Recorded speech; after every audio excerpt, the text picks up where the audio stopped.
Hello everyone, welcome to my channel दिक्के smart biology class. तो चलिए, बहुत खुशी की बात है कि पुनः हम आपके लिए महत्वपूर्ण वीडियो लेकर के आ चुके हैं और हमें उम्मीद है कि आप भी बहुत खुश और संतुष्ट होंगे क्योंकि आपको भी चैनल पर अच्छे से कंटेंट वाली वीडियो देखने को मिल रहा होगा।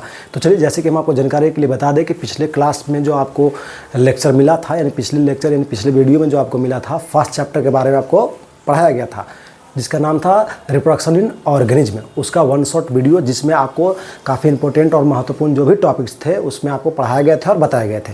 अब हम क्या करने वाले हैं, तो सेकंड चैप्टर को स्टार्ट करने वाले हैं और सेकंड चैप्टर के बारे में हम लोग अध्ययन करने वाले हैं। सेकंड चैप्टर का जो नाम होगा वो क्या होगा बाबू, तो उसका नाम होगा sexual reproduction in flowering plant, जिसे लोग अगर हिंदी में बोलना चाहें तो आप जो है ना उसको कह सकते हैं, या हम भी कह सकते हैं, या सब लोग कह सकते हैं हिंदी में, पुष्पी पौधों में लैंगिक जनन। अब पुष्पी पौधों में लैंगिक जनन के बारे में हम लोग देखेंगे और कैसे कैसे उसमें प्रोसेस होती है, क्या क्या चीज़ें आती है, इन तमाम चीज़ों को हम लोग इस प्रकार से देखते हुए एक एक करके बढ़ते जाएंगे और सीखते जाएंगे। तो चलिए, बिना टाइम वेस्ट के हम जो है ना अपने टॉपिक को पर जाना शुरू करते हैं और उसको एक एक करके अध्ययन करते हैं।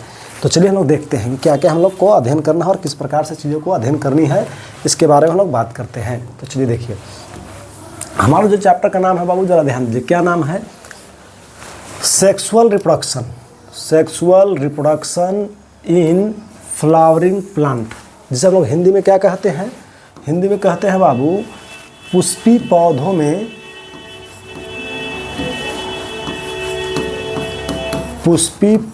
में लैंगिक जनन।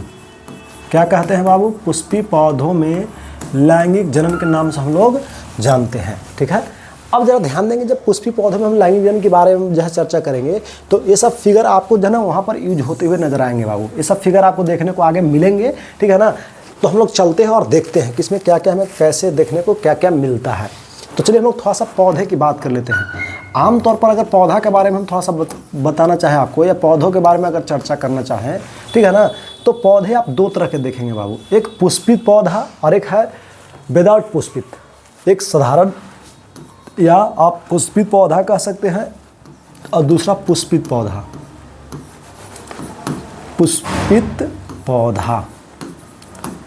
और दूसरा क्या होता है बाबू, अपुष्पित पौधा।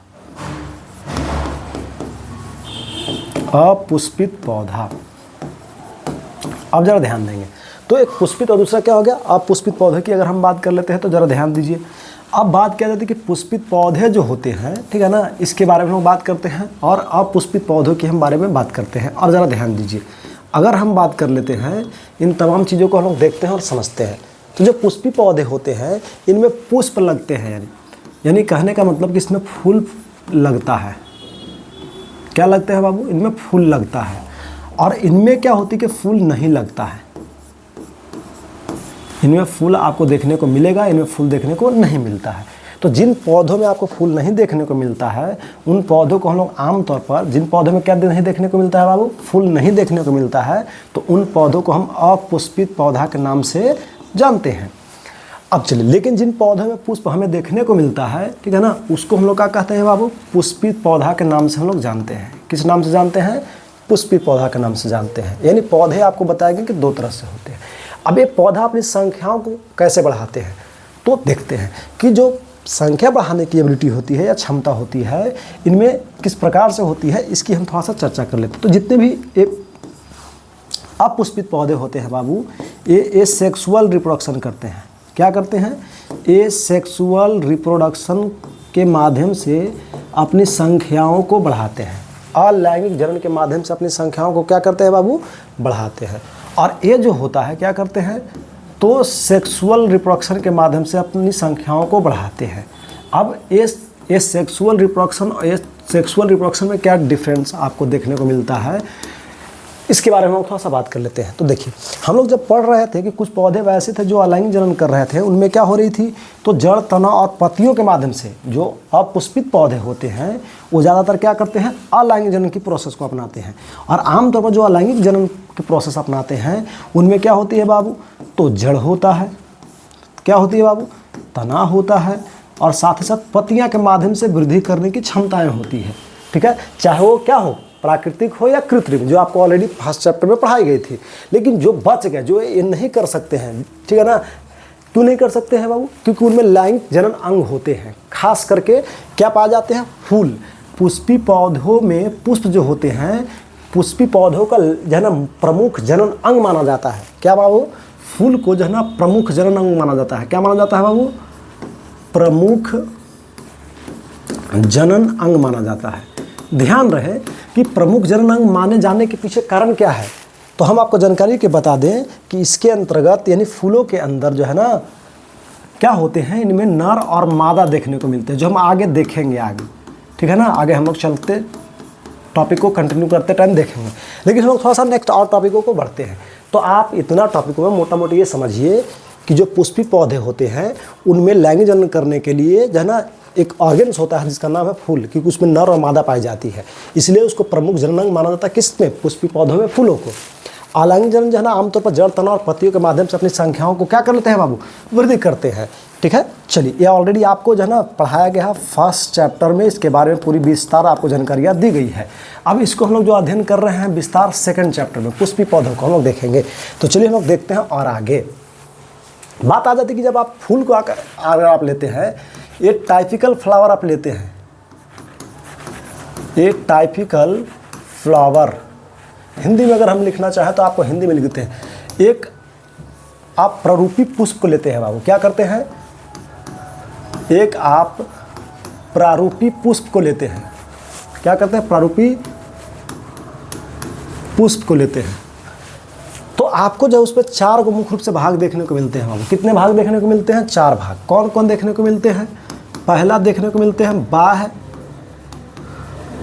दल पुंज, दूसरा देखने को क्या मिलते हैं बाबू? दल पुंज। अब चलते हैं, बात आ जाती है तीसरा। अगर हम बात कर ले तो तीसरा क्या देखने को मिलते हैं, इसके बारे में हम थोड़ा सा चर्चा करते हैं बाबू। तीसरा जो देखने को मिलते हैं वो मिलते हैं क्या? तो पुमंग मिलते हैं। क्या देखने को मिलते हैं बाबू? पुमंग। और चौथा जो देखने को मिलते हैं बाबू वो क्या मिलते हैं? जयांग देखने को मिलते हैं। कोई दिक्कत? अब ज़रा ध्यान से देखिए, अगर हम बात कर लेते हैं तो इन सभी तमाम चीज़ों को हम लोग देख लिए कि ये एक फूल में हमें मुख्य रूप से कितने भाग देखने को मिलते हैं बाबू? ये 4 भाग देखने को मिलते हैं। पहला बादल पुंज, जिसको हम लोग कैलिक्स कहते हैं। क्या कहते हैं बाबू? कैलिक्स। दूसरा में क्या देखने को मिलते हैं? क्रोला। चलिए, उसी प्रकार से हमें तीसरा देखने को मिलते हैं एंडोसियम। चलिए, चौथा क्या देखने को मिलता है? गैनोसियम, ठीक है ना। चौथा क्या देखने को मिलते हैं बाबू? गैनोसियम।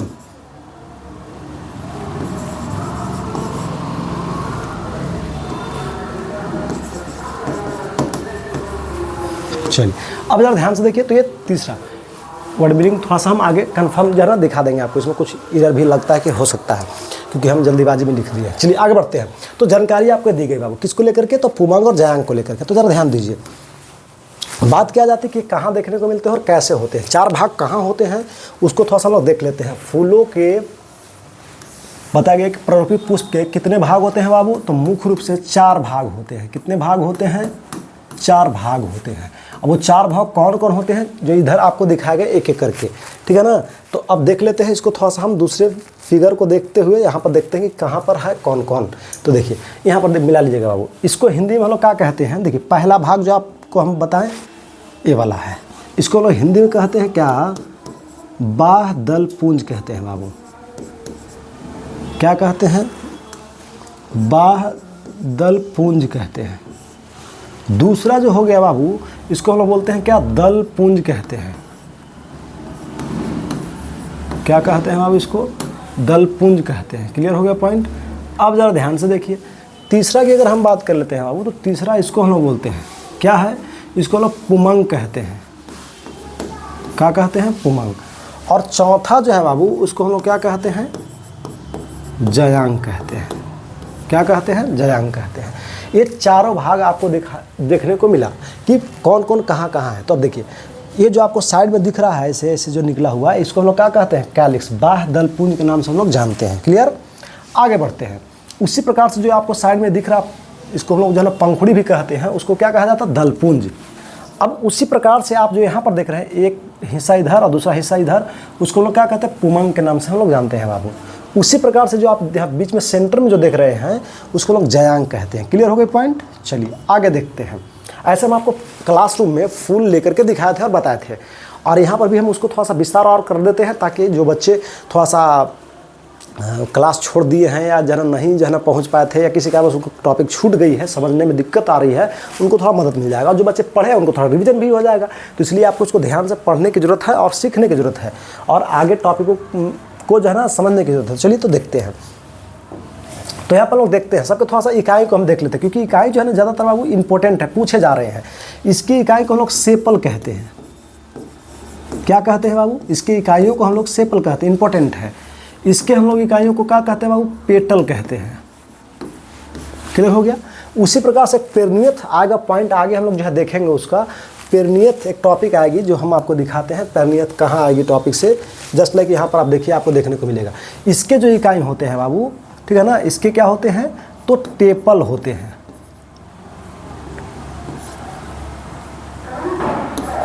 टेपल।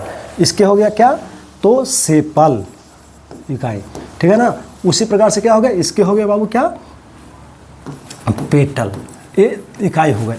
अब चलते हैं। अब इसके अलावा 3 चीज़ तो यहाँ इकाई दिखा दिए। अब थोड़ा सा इसको देख लीजिए, इसके इकाई क्या होंगे और इसके इकाई क्या होंगे। इसमें थोड़ा सा हम कलर को जो है डिफरेंट डाल देते हैं बाबू, ताकि आपको दिक्कत नहीं हो। तो इसके जो इकाई होते हैं, इसको हम लोग बोलते हैं बाबू क्या? तो अस्टेमेन कहते हैं। क्या कहते हैं बाबू? अस्टेमेन के नाम से हम लोग जानते हैं। क्लियर? इसके इकाई हो गए। इसके इकाई जो होते हैं बाबू क्या हो जाते हैं? तो पिस्टिल होते हैं, या कहीं कहीं आपको इसको कार्पेल के रूप में भी देखने को मिलेगा। क्लियर हो गया पॉइंट? चलिए, ये जानकारी आपको दी गई। अब क्या अभी आपको बताया गया कि एक टाइपिकल फ्लावर के है ना कितने भाग हैं बाबू? एक फूल को अगर आप देखते हैं प्ररूपी रूप से, एक पुष्प को आप देखते हैं बाहर से, अगर आप देखते हैं तो आप पाएंगे कि उसमें मुख्य रूप से कितने भाग हैं बाबू?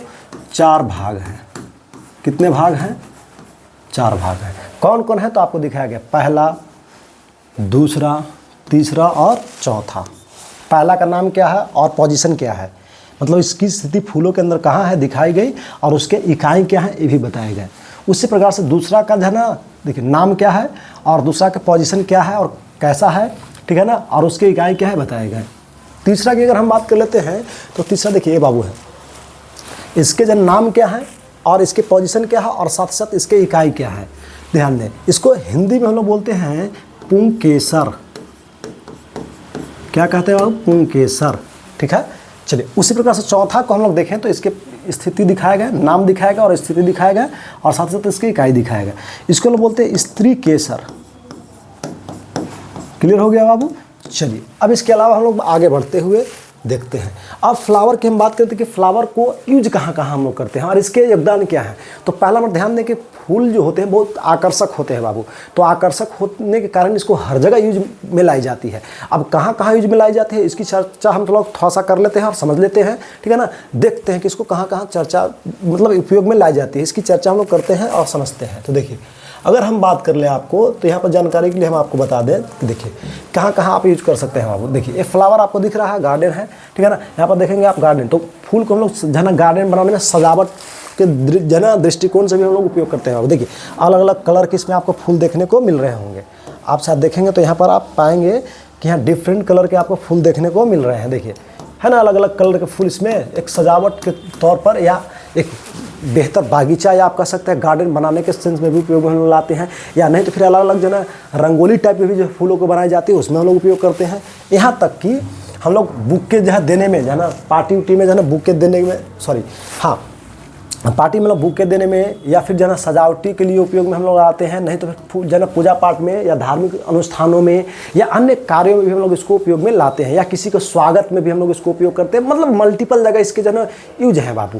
कारण क्या है कि आकर्षक और अच्छे होते हैं, ठीक है, और ज़्यादातर इसको हम लोग उपयोग करते हैं, ठीक है। आगे बढ़ते हैं तो चलिए देखते हैं अब इसका शुरुआत कैसे होता है, इसकी हम थोड़ा सा चर्चा करते हैं। देखिए, ये आपको दिख रहा है, इसका शुरुआत इस प्रकार से होती है।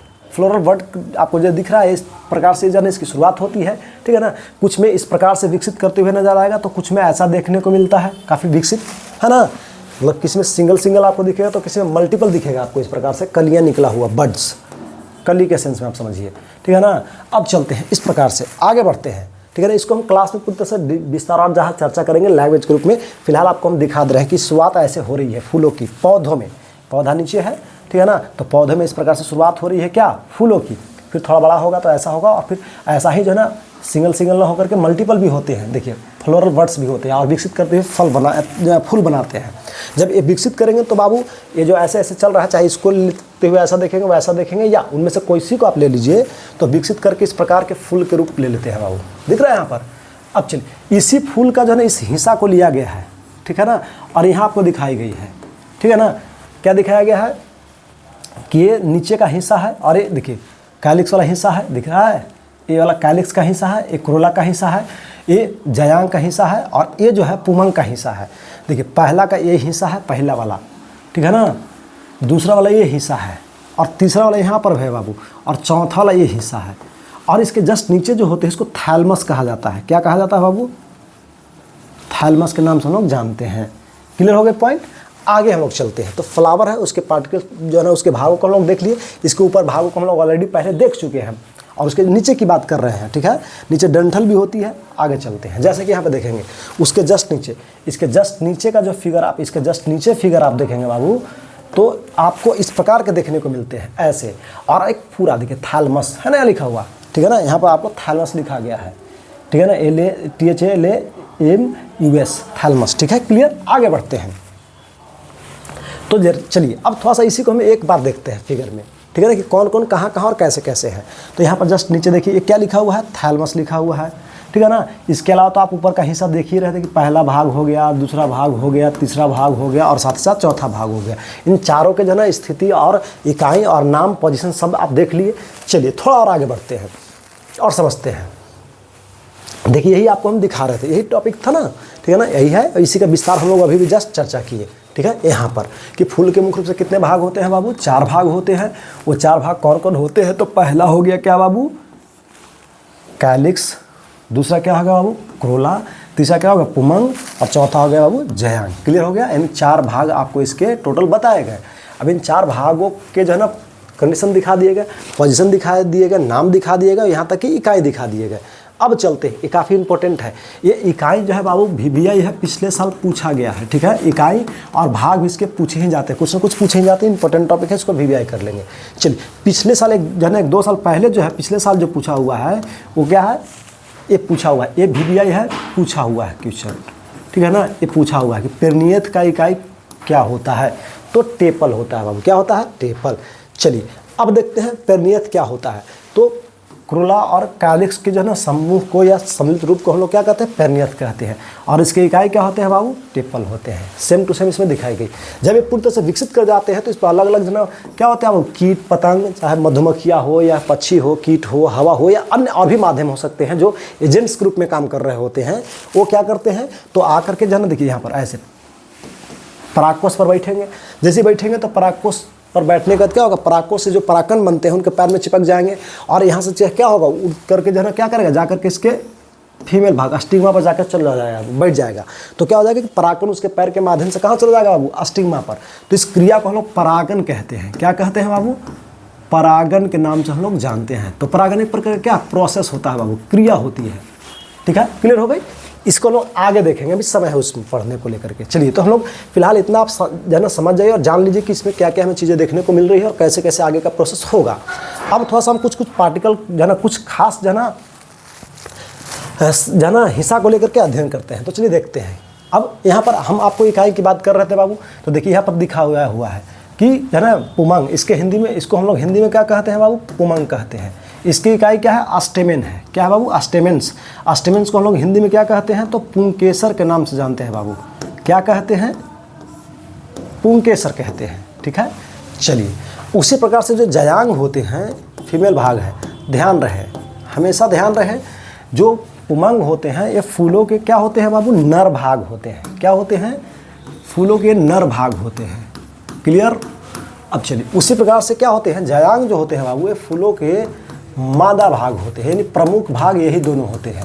जैसे कि आप यहाँ पर आप देख रहे थे पीछे, ठीक है ना, देखिए यहाँ पर ए वाला, ये क्या है, तो ये मादा भाग है बाबू, ठीक है।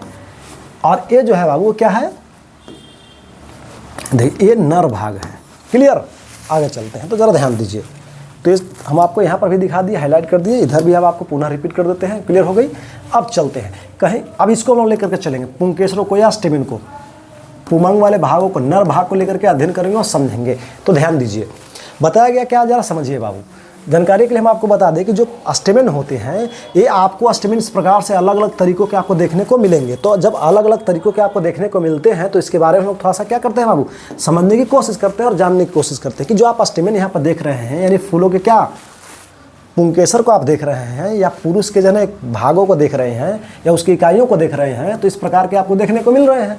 तो जब इस प्रकार के देखने को मिल रहे हैं तो कैसे मिल रहे हैं भाई, तो कुछ में ऐसा देखने को मिलेगा, तो कुछ में इस प्रकार से बनावट के रूप में दिखेगा, तो कुछ में इस प्रकार से बनावट के रूप में दिखेगा, तो कुछ में इस प्रकार से पुंकेसर देखने को मिलेगा। यानी हमारा ओवरऑल कहने का मतलब है कि पुंकेसर जो है फूल के आधार पर अलग अलग हो सकते हैं, उनके बनावटों में, पोजिशनों में थोड़ा डिफरेंट हो सकता है। तो आपको देखना है कि इस प्रकार के हो सकते हैं। ठीक है, आपको हम फूल जो है ना आप लाए थे तो हम दिखाए थे। ठीक है, उसी प्रकार से यहाँ पर भी आपको कुछ एक्स्ट्रा दिखा दिए। चलिए हम लोग आगे बढ़ते हैं, इसके हम लोग आगे टॉपिकों को देखते हैं बाबू। अब हम लोग जो है ना क्या करते हैं, तो देखिए हम क्या स्टेमिन देख ली कि स्टेमिन कितने प्रकार के हो सकते हैं। यहाँ पर हम स्टेमिन के प्रकार देखे हैं बाबू, क्या देखे हैं, स्टेमिन का types of stamen, types of stamen. ठीक है ना, या आप कह सकते हैं कि पोजीशन ऑफ स्टेमिन, ऐसा भी कह सकते हैं। टाइप्स एंड पोजीशन दोनों चलेगा इसमें, टाइप्स एंड पोजीशन ऑफ क्या स्टेमिन, मतलब जो पुंकेसर है उसके जो है ना क्या प्रकार और स्थिति हम लोग देख रहे हैं, ऐसे ऐसे होते हैं। अब हम क्या अध्ययन करने वाले हैं, भाग अध्ययन करने वाले बाबू। क्या भाग अध्ययन करने वाले, किसके कितने भाग होते हैं, तो चलिए देखते हैं। ऐसे 3 भाग बताए थे, लेकिन मुख्य रूप से अगर हम बात कर लें तो 2 भाग। पहला क्या हो गया बाबू, एंथर बोले तो परागकोश। ठीक है, चलिए अब देखते हैं दूसरा क्या बाबू, तंतु इसको हम बोलते हैं। दूसरा को क्या बोलते हैं बाबू, तंतु कहते हैं। तो जरा ध्यान दीजिए, तो 2 भाग आपको इसके दिखाए गए, क्लियर हो गई। अब चलते हैं, जरा ध्यान दीजिए, इस फिगर में आप देख रहे हैं, इसके जस्ट नीचे का फिगर देखिए, इसमें दिख रहा है आपको, इसको हम लोग थैलमस कह रहे थे, उसके जस्ट नीचे का हिस्सा है, देखिए पेटल इकाई आ गया ना। किसका इकाई है बाबू, तो एक क्रोला का इकाई है। किसका है बाबू, तो क्रोला का इकाई है। ठीक है, और इसके जस्ट नीचे वाला को फिलामेंट, तंतु कहते हैं। क्लियर हो गया पॉइंट यहाँ तक। चलिए आगे बढ़ते हैं, ये थोड़ा ऊपर का दिखाया और दूसरा का फिगर में उसके नीचे का दिखा रहा है। क्लियर हो गया, दोनों फिगर एक ही है, लेकिन अंतर है कि देखिए यहाँ से फूल है तो उसका ऊपर का दिखाया गया है, और यहाँ से नीचे का उसमें तो आधा से नीचे तक दिखाया हुआ है। क्लियर है, आगे बढ़ते हैं। हाँ, अब ध्यान देंगे, तो अब यहाँ पर हम क्या करेंगे, परागकोश को लेकर के अध्ययन करने की हम कोशिश करेंगे और जानने की कोशिश करेंगे कि इसमें क्या क्या हमें देखने को मिलती है। तो चलिए देखिए, यहाँ पर ये जो आप संरचना देख रहे हैं परागकोश का संरचना है बाबू। किसका संरचना है, परागकोश का। किसका संरचना है, परागकोश का। तो जो आप परागकोश देख रहे हैं इसके अंदर क्या होता है बाबू, 2 लोब्स होते हैं। लोब्स बोले तो पालियां, क्या पाए जाते हैं बाबू, पालियां पाए जाते हैं।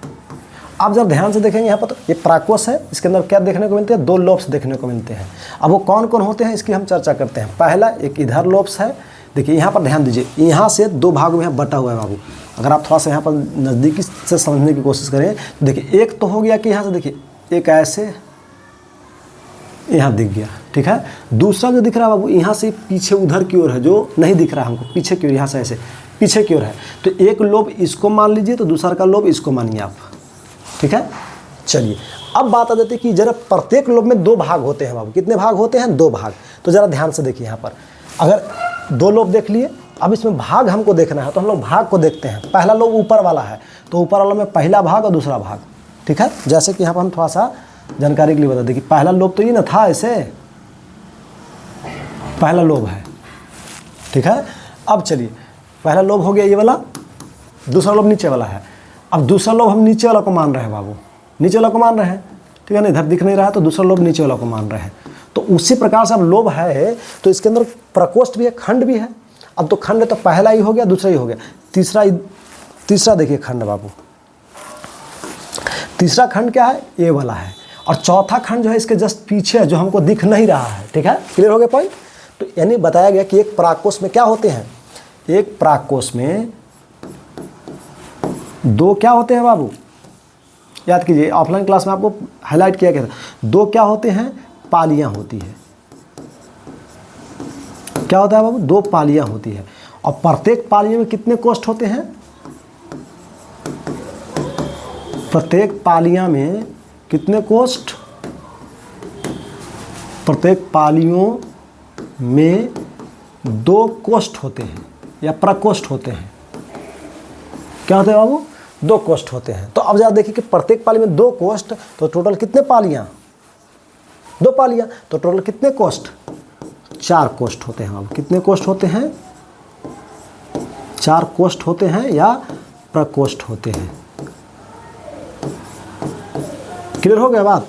अब चलिए, तो जब यहाँ पर हमें 4 प्रकोष्ठ दिखते हैं तो इसके बारे में थोड़ा इसके संदर्भ में हम लोग जानने की कोशिश करते हैं और देखते हैं। शुरुआती में गोल होगा, लेकिन धीरे धीरे क्या होगा, विकसित करते करते 4 प्रकोष्ठ जैसे ही बनेंगे तो टेट्रागोनल स्ट्रक्चर का शेप ले लेगा, चतुर्थ कोणीय संरचना का रूप धारण कर लेगा, 4 कोना वाला दिखने लगेगा। तो चलिए देखते हैं कैसा दिखेगा आगे ये विकसित करते हुए।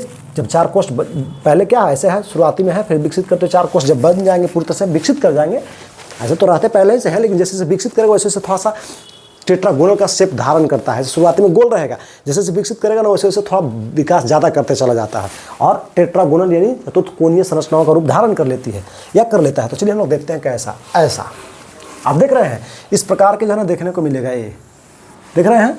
अब चलिए इसी को आप जो है ना काटेंगे बीच में, क्योंकि हम बताए थे कि टीएस हमको लेना है बाबू, टीएस काटना है। ट्रांसवर्स स्ट्रक्चर के रूप में इसको हम लोग काटेंगे। किस फॉर्म में काटेंगे बाबू? टीएस के फॉर्म में। तो आपको बताया गया था कि टीएस के फॉर्म में हम काटेंगे, क्या करते हैं, ऐसे काटते हैं, वर्टिकल को हॉरिजॉन्टल, तो इस प्रकार से। अब जरा ध्यान से देखिए कि जब ऐसे काटते हैं हम, यहाँ पर बीच में काटेंगे तो देखिए यहाँ पर काट के दिखाया गया। तो जैसे आप काटेंगे तो आप देखेंगे इसके अंदर 4 को कोष्ठ दिख रहे हैं। तो अब समझिए, लोब को समझिए। तो देखिए यहाँ से हम इसको बांट दिए अलग, बांट दिए ना अलग बीच में, देखिए यहाँ से बीच में बांट दिए। तो जब बांटे तो पहला लोब ई हो गया और दूसरा का लोब ई हो गया बाबू। ध्यान समझिए यहाँ पर देखिए, तो पहला लोब ई हो गया, दूसरा का लोब ई हो गया। अब थोड़ा सा हम का इसमें देख लेते हैं और समझ लेते हैं। देखिए जब पहला लोब ई है तो इसके अंदर कितने कोष्ठ बताया गया था कि प्रत्येक, यहाँ पर देखिए जस्ट अभी हम चर्चा किए थे कि प्रत्येक जो है ना पाली में बाबू, क्या प्रत्येक पालियों में कितने कोष्ठ? 2 कोष्ठ। तो कितने जो है ना पालियाँ? 2 पालियाँ, तो टोटल कितने कोष्ठ? 4 कोष्ठ। तो हम लोग देखते हैं उधर कि है कि नहीं। तो देखिए पहला क्या है, पालियाँ हैं। तो जो पहला पालिया है यानी प्रथम पालिया है बाबू, पालिया को देखिए हम लोब्स लिख देते हैं सबसे अच्छा। देखिए क्या लिखते हैं बाबू? लोब्स लिख देते हैं। लोब्स हिंदी लिखने में टाइम लग रहा है,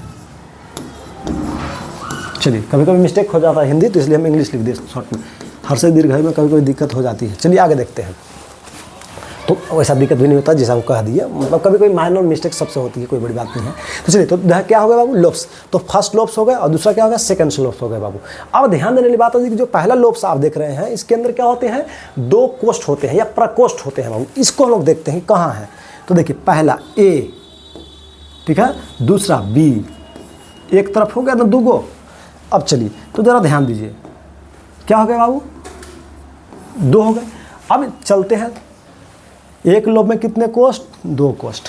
अब क्या करते हैं? दूसरा कोष्ठ की तरफ चलते हैं। तो तीसरा का इधर यानी सी, क्या हो गया बाबू?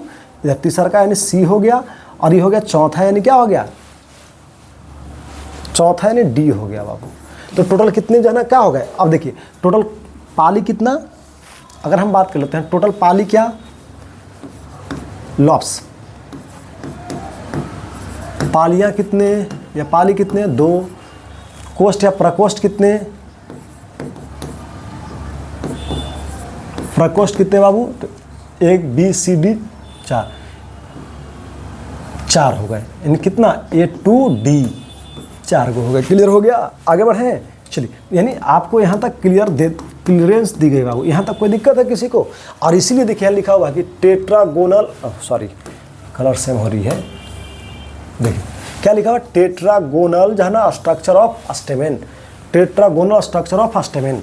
ये है विदाउट कट टीएस, और एक विथआउट कट है बाबू टीएस। क्लियर हो गई? तो इसमें क्लियर नहीं दिख रही, इसमें केवल 2 लोब्स दिख रहे हैं, पहला दूसरा। पहला दिख रहे हैं और दूसरा दिख रहे हैं, लेकिन उसमें क्या है कि लोब्स भी दिख रहे हैं, और क्या दिख रहे हैं? लोब्स भी दिख रहे हैं दोनों तरफ, और साथ ही साथ क्या दिख रहे हैं? पालियां भी दिख रहे हैं, यानी लोब्स पाली भी दिख रहे हैं और प्रकोष्ठ भी दिख रहे हैं। क्लियर हो गई? क्लियर हो गया? चलिए आगे बढ़ते हैं, अब नेक्स्ट टॉपिक की तरफ चलते हैं। देखिए अब यहाँ पर थोड़ा सा दिखा रहा है कि टेट्रागोनल स्ट्रक्चर दिख रहा ना, ऐसे ऐसे आपको कई बार हम बताए होंगे, बोर्ड पर दिखाए होंगे और समझाए होंगे, वैसे फिगर बनाए होंगे इस प्रकार के। अब इसी को थोड़ा माइक्रोस्कोपिक स्ट्रक्चर के रूप में आप देखेंगे तो आपको बनावट ऐसा दिखेगा बाबू। माइक्रोस्कोपिक बोले तो माइक्रोस्कोप में इसको आप लगा करके देखेंगे, ठीक है ना, या उसको अध्ययन करने की जब कोशिश करेंगे शुरुआती में तो आपको इस प्रकार के संरचना देखने को मिलेंगे, या नॉर्मल ऐसे भी देखेंगे काट करके तो ऐसा आपको बनावट देखने को मिलेगा। इस प्रकार से क्या होंगे, तो 4 गैप्स हैं। तो यहाँ पर देखिए ऐसे कई बार हम आपको स्ट्रक्चर बनाएंगे, 4 गैप्स देखने को मिलते हैं बाबू इस प्रकार से। और इसके अंदर क्या होता है, माइक्रोस्पोर होते हैं, छोटे छोटे पार्टिकल्स दिख रहे हैं, वो क्या है, माइक्रोस्पोर है। इसे विकसित, इससे पहले क्या कहलाता है, तो माइक्रोस्पोर मदर सेल कहलाता है बाबू। क्या कहलाता है, माइक्रोस्पोर मदर सेल्स, ठीक है ना, क्लियर हो गया पॉइंट। अब चलिए यहाँ तक आपको जानकारियाँ दी गई बाबू। इसके अलावा अगर हम थोड़ा सा बात कर रहे हैं कि ये जो पाया जाता है जहाँ पर माइक्रोस्पोर, ठीक है ना, उसको माइक्रोस्पोरेंजियम कहते हैं बाबू, लघु बीजाणुधानी। जहाँ पर लघु बीजाणु होगी उसको लघु बीजाणुधानी कहते हैं, या इसको परागकोश का भी एक सेंस दिया जाता है। तो लघु बीजाणुधानी या परागकोश की अगर हम परत की बात करें तो दोनों टॉपिक मतलब एक ही बनता है। कोई पूछ दे कि हम परागकोश के जो है क्या करेंगे, लेयर की बात करेंगे, या यंग एंथर की जो है ना लेयर की बात करेंगे, या बीजाणुधानी की लेयर की बात करेंगे, तो मतलब एक ही निकलेगा कि 4 लेयर अध्ययन करने को हमें मिलेंगे, जो आपको ऑलरेडी आपको क्लास में हाईलाइट किया गया और समझाया भी गया होगा बाबू। तो उसी चीज़ को हम यहाँ पर दिखा दे रहे हैं, आप ध्यान से इसको देखिए और समझिए। तो चलिए देखते हैं यहाँ पर, जरा ध्यान दीजिए बाबू। यहाँ पर अगर हम थोड़ा सा समझने की कोशिश करें तो आप जो है पाएंगे, क्या पाएंगे कि जो परागकोश होते हैं, इस परागकोश में आपको जो है देखिए अपनी लेयर ऑफ क्या लिखा हुआ, यंग एंथर, यानी युवा परागकोश या जवान परागकोश जो समझ लीजिए आप, या नया परागकोश में जो है ना कितने लेयर्स हो सकते हैं। तो अगर हम लेयर्स की बात करें बाबू तो टोटल 4 लेयर हो सकते हैं, पहला लेयर, दूसरा लेयर, तीसरा और उसी प्रकार से चौथा। जैसे कि अगर हिंदी में हम जानना चाहें तो इसको लोग बोलते हैं बाह्य त्वचा या बाह्य स्तर, ठीक है ना, इसको बोलते हैं मध्य स्तर, इसको लोग बोलते हैं सॉरी इसको बोलते हैं अंतः स्तर, इसको लोग क्या बोलते हैं मध्य स्तर, और इसको लोग बोलते हैं टैपिटम। टैपिटम के हम आपको भाग पढ़ा के थे और बताए थे बाबू। चलिए आगे बढ़ते हैं। इसके अंदर जो ऊतक होते जो बनता है वो किस ऊतक से बनता है बाबू, ये स्पोरोजेनियस जो है ना टिश्यू से बना होता है बाबू। क्लियर हो गए पॉइंट। ये आपको नहीं बताया गया ऑफलाइन क्लास में क्योंकि जरूरत ही नहीं है, ये हमारे जो है ना एडवांस जो है ना क्या प्रोजेक्टर क्लास में चीज़ें देखने को मिलती है, इसका नतीजा कि आपको देखने को मिल रहा है, ऐसे नॉर्मल आपको नहीं मिलती है। लेकिन चलिए खैर कोई बात नहीं है, आगे हम लोग बढ़ते हैं। अब इसी को हम थोड़ा एग्जैक्ट देखते हैं। ये आपको देखकर कि क्लियरिटी नहीं आ रही होगी कहाँ पर कौन है कौन लेयर है, इसको जो है ना एग्जैक्ट करने के लिए इस हिस्सा को हम ले करके इधर अध्ययन, मतलब इसको इतना काट करके इसको हम थोड़ा विस्तार अध्ययन करते हैं, माइक्रोस्कोपिक टाइप के, या उसको विस्तार करने की कोशिश करते हैं। माइक्रोस्कोपिक कहने का मतलब कि विस्तार, मतलब छोटा को बड़ा करके देखेंगे ताकि क्लियरिटी हमें आए। कभी हम लोग फोटो नहीं देखते हैं खींच करके कितना जना आ रहा है, क्या चीज़ है चेहरा पर, या फिर कौन सा कपड़ा है, नहीं, ऐसा हम लोग करके जूम करके फोटो को देखते हैं ताकि थोड़ा साफ और क्लीन दिखे, क्लियर दिखे। जस्ट लाइक यहाँ पर भी हम लोग इसको थोड़ा साफ अध्ययन करने की कोशिश कर रहे हैं बाबू। तो चलिए तो देखेंगे यहाँ पर इस प्रकार से। तो सबसे बाहर का जो आपको दिख रहा है लेयर, इसको लोग बोलते हैं क्या, बाह्य त्वचा। इसके बाद का जो लेयर आपको दिख रहा है इसको बोलते हैं क्या, अंतः त्वचा, ठीक है ना। इसके बाद के जो लेयर दिख रहा है देखिए, पहला लेयर ही है, दूसरा का लेयर ही है, ठीक है, पहला दूसरा का, फिर तीसरा का यहाँ पर जो दिख रहा है ये दोनों दिख रहा है, ये हो गया क्या, मिडिल लेयर, ठीक है। अब चलते हैं इसके बाद सबसे जो लेयर है देखिए, यहाँ पर आप नोट करेंगे ये ऐसे जैसी लेयर दिख रहा है ना आपको, 4 ऐसे यहाँ पर गोले से, उसी के अंदर देखिए छोटे छोटे दाने जैसे संरचनाएं दिख रही है। तो जहाँ से लेयर दिख रहा है और दाने जैसे संरचनाएं दिख रही है ऐसे, तो ये ऐसे ऐसे रहेगा बाबू, ऐसा टोटल। तो ये क्या हो गया, तो इसको लोग बोलते हैं टाइपिटम। ये जो लेयर दिख रहा है ना इसी के जो है ना लेयर में है, मोटा ऐसे दिखाया गया, टाइपिटम हो गया, ठीक है। और इसी के अंदर छोटे छोटे पार्टिकल्स होते हैं जिसको जो है ना क्या कहते हैं, माइक्रोस्पोर। क्या कहते हैं बाबू, माइक्रोस्पोर कहते हैं। और ये जो गैप्स दिख रहा है ना आपको, ये गैप्स, समझा रहा बात, ये गैप्स को हम लोग क्या बोलते हैं, माइक्रोस्पोरेंजियम कहते हैं। वो माइक्रोस्पोर है बाबू, लेकिन जो गैप्स होते हैं खाली स्थान, माइक्रोस्पोरेंजियम का सेंस दिया जाता है। क्लियर हो गई। चलिए आगे बढ़ते हैं, ध्यान देंगे। जैसे ये पूरी तरह से क्या होगा, वो तैयार होगा, जब ये विकसित करेगा तैयार होगा तो ये फट जाता है। आगे हम दिखाएंगे भी कैसे फटेगा और कैसे क्या होगा। ये लेयर आपको बताते हैं कि जना क्या करता है, पोषक तत्व तो सब जहाँ दे रहे होते हैं, ठीक है ना। तो जब पोषक तत्व तो दे रहे हो तो धीरे धीरे क्या होगा, उसमें से नमी और जो न्यूट्रिएंट्स वो खत्म होती है, तो खाली होता है बीच में। तो खाली होगा तो जो बाहर का जो परत है, ये वाला जो बाहर का परत दिख रहा है वो भी टूटेगा। तो इसके अंदर जो भी क्या है, माइक्रोस्पोर है, वो विकसित करते हुए परागकण बनाते हैं। तो परागकण बाहर निकल देगा, तो बाहर निकलेगा तब उसकी बनावट कैसे दिखेगी, तो इस प्रकार के दिखेगी बाबू, ऐसे द्विकोष्ठी, इसलिए इसको द्विकोष्ठी। देखिए अब यहाँ पर आपको साफ पता चला होगा, पहला जो है ना पहला भाग इसका और इधर दूसरा भाग, उसी में देखिए एक कोष्ठ, 2 कोष्ठ, 3 कोष्ठ, 4 कोष्ठ। क्लियर है? आगे बढ़िए। इसी के अंदर जब आप अध्ययन कर रहे हैं तो आपको क्या देखने को मिल रहा था? Microspore mother cell. इस प्रकार के ही आपको देखने को मिलते हैं। देखिए क्या है बाबू? माइक्रोस्पोर मदर सेल है। और यही माइक्रोस्पोर मदर सेल विकसित करते हुए क्या बनाता है बाबू? माइक्रोस्पोर बनाता है। दिख रहा है? कलर मैच कर रहा है। तो चलिए हम थोड़ा डिफरेंट कलर ले लेते हैं। देखिए तो माइक्रोस्पोर क्या है बाबू? जरा ध्यान दीजिए, यहाँ पर थोड़ा डिफरेंट कलर। माइक्रोस्पोर क्या है बाबू? मदर सेल है। ये विकसित करेगा और विकसित करने के बाद क्या बनाता है? तो जानकारियाँ दिया गया था कि माइक्रोस्पोर बनाता है।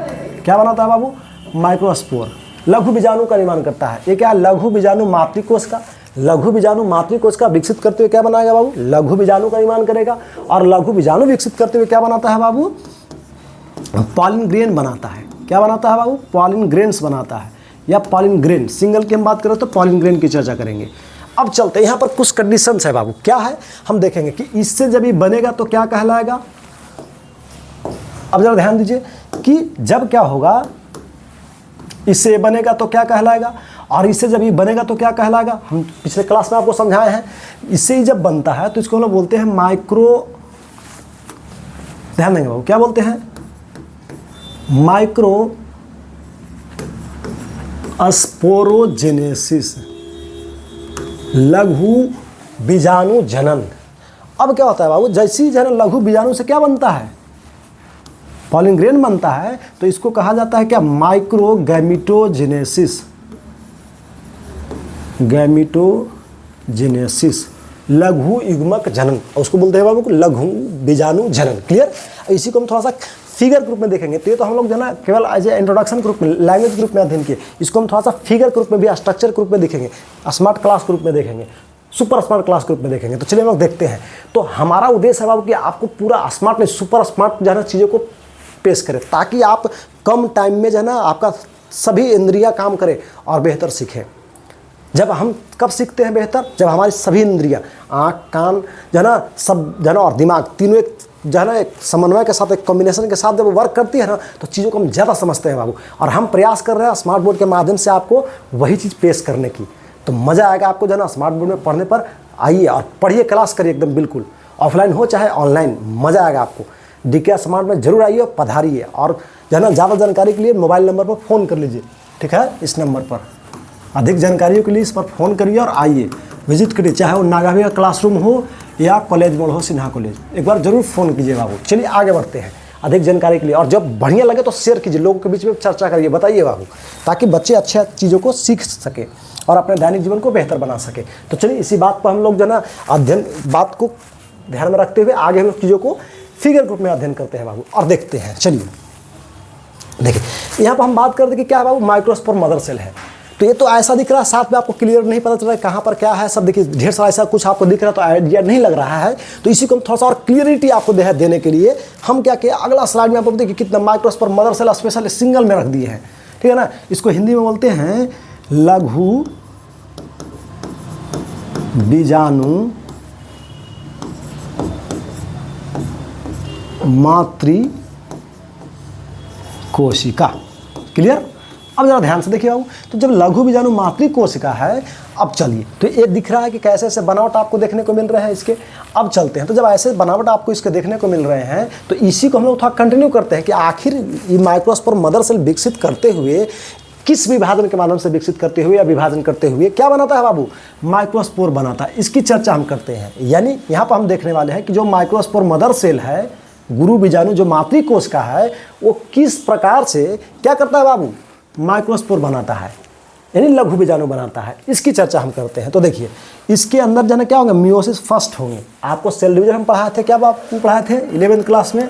ध्यान रहे, आपको 11th क्लास में सेल डिवीजन पढ़ाया गया था, जिसमें हम चर्चा आपको किए होंगे सेल डिवीजन की 3 तरह के होते हैं। कौन कौन होता है बाबू? ये माइटोसिस सेल डिवीजन, दूसरा माइटोसिस सेल डिवीजन, और तीसरा समझाएंगे बाबू क्या? Meiosis cell division.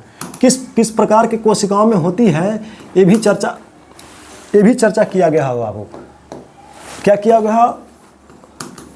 Meiosis cell division.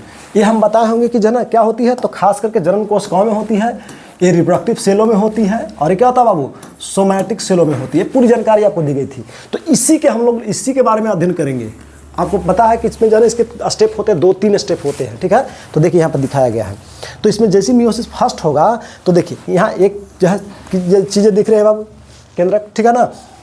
अभी विकसित करेगा माइक्रोस्पोर, क्या दिख रहा है, एक दिख रहा है, ठीक है ना। देखिए शुरुआती में है सिंगल है, फिर जब विकसित किया तो इसमें डबल हो गए, ठीक है ना। अब चलते हैं, क्या हुआ कि माइक्रोस्पोर सिंगल था, छोटे छोटे दिख रहे हैं माइक्रोस्पोर सिंगल है, लेकिन जैसे क्या किया बाबू, तो मियोसिस फर्स्ट की प्रोसेस किया तो इसमें क्या हो गए, अगला स्टेप में 2 इसके अंदर माइक्रोस्पोर हो गए।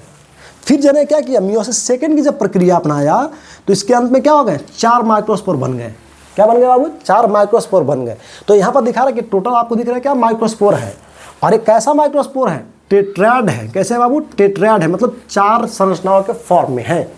क्लियर हो गए बाबू कि माइक्रोस्पोर मदर सेल से कैसे माइक्रोस्पोर्स बन गए, माइक्रोस्पोर्स बन गए, लघु बीजाणु ढेर सारे हो गए, टेट्रास के संरचनाओं के रूप में बना लिए। अब चलते कि इसके आगे का प्रोसेस क्या होती है, तो चलिए हम लोग इसको देखते हैं। देखिए हाँ, एक बताओ थोड़ा सा इसको देखने से पहले देखिए कि जब ये प्रोसेस कर रहा है और ये माइक्रोस्पोर विकसित करते हुए जब क्या बना लेता है बाबू, परागकण बना लेता है। क्या बनाता है बाबू, परागकण बना लेता है। तो जो परागकोश होते हैं जहाँ पर बन रहे होते हैं उनकी बनावटों में कुछ इस प्रकार की आपको चीज़ें देखने को मिलेंगी बाबू। जो पॉलिन सेक आपको इस प्रकार से दिख रहा है, ऐसे शुरुआती में रहेगा विकसित करते हुए, फिर विकसित करने के बाद जो है ना ऐसा बनेगा। और ये जो है ना पॉलिन सेक दिख रहा है, यहाँ से जाना क्या होंगे, तो परागकण देखिए निकल रहा है, वहाँ से फटेगा तो निकलेगा, जब मैच्योर हो जाएगा तो फटते हुए निकलेगा। ये फिगर लास्ट में भी आपको रिपीट होगी बाबू, तो ध्यान देंगे। अभी शुरुआती में आपको हम दिखा दिए, फिर लास्ट में इसको हम प्रूफ भी कर देंगे। तो चलिए आगे देखते हैं। और ये जो यहाँ पर निकलते हुए दिख रहा है चीज़ें, ये फिगर में दिख रहा है, इसको बोलते हैं क्या, लेंथ ऑफ एंथर। परागकोश की लंबाई इस प्रकार से है, सभी जगहों से निकलती है, क्योंकि लंबा होता है ना, बीच में काटा हुआ है तो लंबा होता है गैप्स। जैसे यहाँ पर देखिए, जैसे कि इसको देखिए, यहाँ से यहाँ तक लंबा है ना, तो कटेगा, जब विकसित करेगा तो फटेगा, तो यहाँ से यहाँ तक फट जाएगा ना, तो इस सभी में से परागकण निकलेंगे बाहर। तो उसका आधा नीचे कट वाला जो दिखाया जा रहा है, नीचे वाला, उसी में यहाँ पर आपको दिखाया जा रहा है कि कटते हुए बाहर निकल रहा है बाबू। कोई दिक्कत, इसी को लेंथ बताया जा रहा है। आगे बढ़े हम, चलिए अब थोड़ा सा हम अगला स्टेप क्या देखते हैं, जरा समझिए कि जो हम ये टॉपिक देख रहे थे, यहाँ से चलते हुए हम लोग कहाँ तक आ गए बाबू, लघु बीजाणु तक आकर के रुक गए थे। तो लघु बीजाणु के अगला स्टेप को हम देखते हैं। तो ध्यान रहे, इससे क्या बन जाना, ये बन जाना क्या कहलाती है, अभी भी हम चर्चा कर रहे थे, क्या कहलाती है बाबू, कहलाती है माइक्रोस्पोरोजेनेसिस, लघु बीजाणु जनन। तो उसी प्रकार से अब इससे बनना क्या कहलाती है, लघु युग्मक जनन। तो अब कैसे स्ट्रक्चर होते हैं इसकी हम चर्चा इस फिगर में करते हैं बाबू। इस फिगर में सभी एक जगह कर दिए गए हैं आपको, ठीक है ना, अलग अलग जितने भी हैं यहाँ वहाँ सब एक जगह किए हुए हैं, ताकि आपको समझ में थोड़ा ज़्यादा मदद मिल जाए। सिंगल आप देखे थे कि माइक्रोस्पोर इस प्रकार से होते हैं, या उसकी जगह पहले आपको दिखाया गया मदर सेल होते हैं। मदर सेल विकसित करते हुए देखिए क्या क्या करते हैं, देखिए माइक्रोस्पोर यहाँ ना, इससे पहले और इससे बाद दोनों को हम लोग देखेंगे, एक स्टेप पीछे और एक स्टेप आगे चलेंगे। जैसे जन इसमें माइक्रोस्पोर मदर सेल में विकास होगा, मियोसिस फर्स्ट डिवीजन होगा, वो मियोसिस फर्स्ट होगा तो 2 माइक्रोस्पोर बनेंगे, फिर मियोसिस सेकंड होगा जिसमें दोनों में तो 4 जो है बनेंगे। इस प्रकार से टेट्राड जो है ना माइक्रोस्पोर का संरचना निर्माण हो जाएगा बाबू। तो इसी को हम लोग पूरी तरह से मैच्योर कहते हैं, माइक्रोस्पोर बन गया। अब जैसे इससे ही बन गया माइक्रोस्पोर, जैसे ही बन गया बाबू, चलिए तो देखिए जैसे ये बन गया तो इस क्रिया को क्या कह दिए हम, इस क्रिया को हम बोल दिए माइक्रो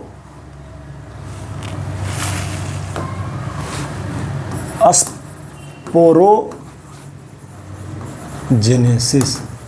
इसको हिंदी में कहा जाता है बाबू लघु युग्मक जनन, यानी लघु युग्मक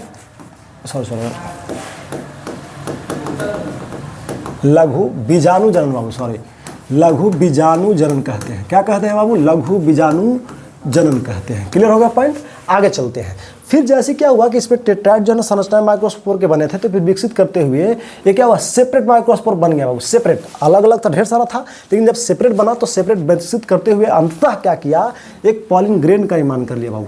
क्या कर लिया, पॉलिन ग्रेन। पॉलिन ग्रेन में 2 अगुणित जो है 2 असमान कोशिकाएं पाई जाती है। एक बड़ा कोशिका होता है, ठीक है ना, एक बड़ा कोशिका होता है, दूसरा क्या होता है बाबू, छोटा कोशिका होता है। दिख रहा है यहाँ पर, दूसरा जो होता है छोटा कोशिका होता है।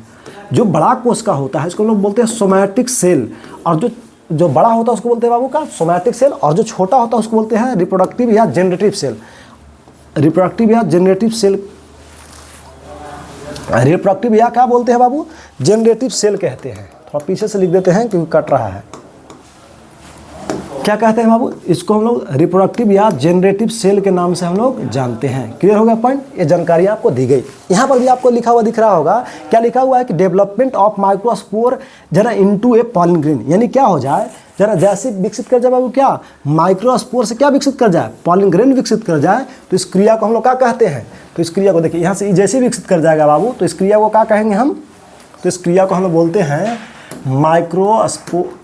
माइक्रोगैमेटोजेनेसिस, गैमेटोजेनेसिस के नाम से हम लोग जानते हैं। ये टेलीग्राम में फिगर आपको डाला गया था बाबू, अलग अलग दोनों एक जगह नहीं है, अलग अलग डाला गया है बाबू, आगे पीछे करके, लेकिन हम यहाँ पर साथ कर दिए ताकि आपको समझ में थोड़ा ज़्यादा मदद मिले।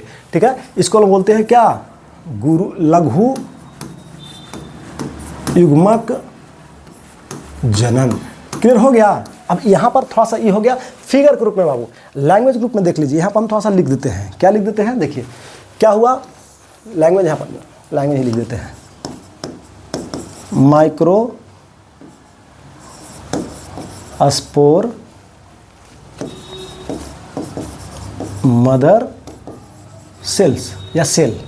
ठीक है, माइक्रोस्पोर क्या हो गया, मदर सेल। तो जैसी माइक्रोस्पोर मदर सेल विकसित करके बाबू क्या बना लिया, ध्यान देंगे, जैसी माइक्रोस्पोर मदर सेल विकसित करके क्या बना लिया, जरा ध्यान रहे बाबू, बना लिया तो क्या, माइक्रोस्पोर बना लिया, क्या बना लिया, माइक्रोस्पोर, और माइक्रोस्पोर विकसित करके क्या बना लिया बाबू, पॉलिन ग्रेन्स।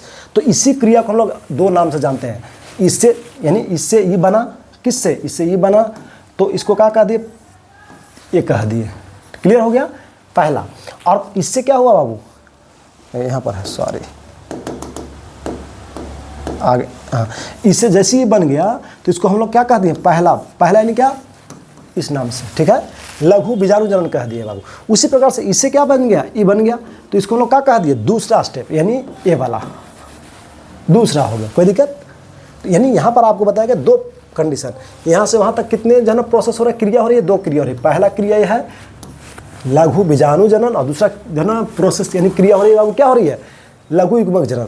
तो देखिए यहाँ पर है पहला और यहाँ हो गया दूसरा। क्लियर हो गया, लैंग्वेज के रूप में हो गया और एक फिगर के रूप में हो गया बाबू। ऐसे देखिए कैसे कैसे उसमें विकास हो रही है, इसको एग्जैक्ट ध्यान लगाइए तो ज़्यादा सीख पाएंगे आप।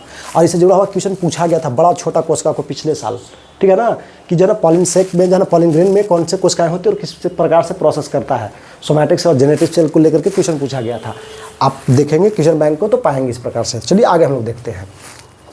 तो क्या हम लोग देखें, दो तरह के कोशिकाएं पाई गई बाबू, एक बड़ा था, दूसरा छोटा था। बड़ा कोशिका को सोमैटिक सेल कह दिए और छोटा कोशिका को क्या कह दिए बाबू, जनरेटिव सेल या रिप्रोडक्टिव सेल कह दिए। यहाँ पर देखिए, अब ध्यान देते हैं बाबू, यहाँ पर क्या है कि चलिए पॉलिन ग्रेन में आपको देखिए, यहाँ पर आपको थोड़ा सा देखने को मिलेगा। देखिए यहाँ पर है ना, वेजिटेटिव सेल या सोमैटिक सेल, कायिक कोशिका के सेंस में ध्यान देंगे। वेजिटेटिव यहाँ पर भी देखिए, सोमैटिक सेल जो हम लिखे हैं इसका भी हिंदी कायिक कोशिका होती है और वेजिटेटिव का भी हिंदी होता है बाबू क्या, कायिक कोशिका बाबू। तो कन्फ्यूज नहीं होनी है, बड़ा वाला को यहाँ पर सोमैटिक न कह के कायिक कह रहा है, ठीक है ना, VC, ठीक है, दो नाम होते हैं जैसे कैसे उसमें VCISC, सोमैटिक सेल या वेजिटेटिव सेल, ठीक है। और इसको जो है ना देखिए GC लिखा हुआ है, जनरेटिव सेल, या इसको हम लोग बोलते हैं दूसरी भाषा में G या RC, रिप्रोडक्टिव सेल। क्लियर हो गया। चलिए क्लियर हो गई, दो कोशिकाएं दिखाई गई इस प्रकार से। लेकिन थोड़ा सा और इसके अलावा कुछ एक्स्ट्रा जो है ना क्या है, उसमें आपको जो है देखने को मिलेंगे बाबू संरचनाएं। तो देखिए ये जो आपको पॉलिन ग्रेन आप जब देखेंगे इस प्रकार से, पॉलिन ग्रेन बना था ना, यहाँ देखिए यहाँ पर पॉलिन ग्रेन बना है, तो इस पॉलिन ग्रेन को आप थोड़ा सा अध्ययन करने की कोशिश कीजिए, इसमें बहुत सारी संरचनाएं देखने को मिलेगी। तो इसी को थोड़ा सा हम सेपरेट आपको बता देते हैं कि उसमें कौन कौन सी संरचनाएं आपको देखने को मिलेगी। तो देखिए इस प्रकार से जब अध्ययन करेंगे आप पॉलिन ग्रेन को, परागकण को, इसको हिंदी में हम लोग बोलते हैं बाबू परागकण कहते हैं, परागकण कहते हैं। क्लियर। तो ये जो परागकण आप देखेंगे तो इसमें पाएंगे कि इसमें जो है क्या है, कुछ अन्य भी संरचनाएं देखने को मिल रही है। जैसे ये जो दिख रहा है इसको रसधानी बोलते हैं, क्या कहते हैं बाबू, रसधानी कहते हैं।